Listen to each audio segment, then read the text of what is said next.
Welcome back, everybody. Today, I'm going to teach you how to manage your Asana Workspace, whether you're juggling multiple projects, collaborating with different teams, or need to organize your work more effectively. Knowing how to navigate and create workspaces in Asana gives you the control to keep everything structured and accessible. Let's start by opening the Asana web app and logging in with your account. Once you're in, you'll want to look down to the bottom left corner of your screen where you'll see your profile photo or icon. This is your gateway to managing all your workspaces and settings. So go ahead and click on it. When you click your profile photo, a drop-down menu will appear with several options. If you're already a member of multiple workspaces or organizations, you'll see them listed right here. To switch between any of your existing workspaces, simply click the name of the workspace or organization you want to access. This makes it incredibly easy to move between different projects or teams without having to log out or navigate through complex menus.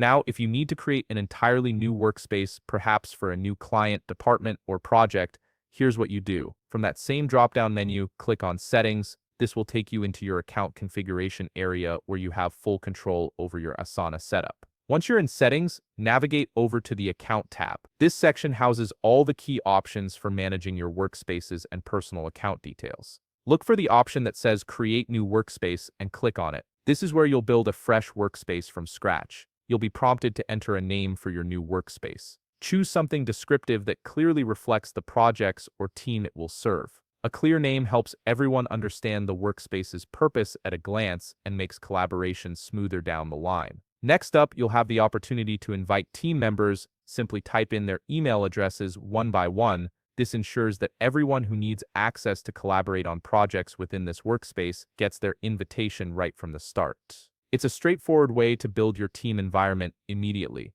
Finally, once you've named your workspace and added your team members, click Create Workspace to finalize everything. Your new workspace will be ready to use, and you can start adding projects, tasks, and organizing your workflow right away. If you found this video helpful, please leave a like, subscribe, and see you in the next video.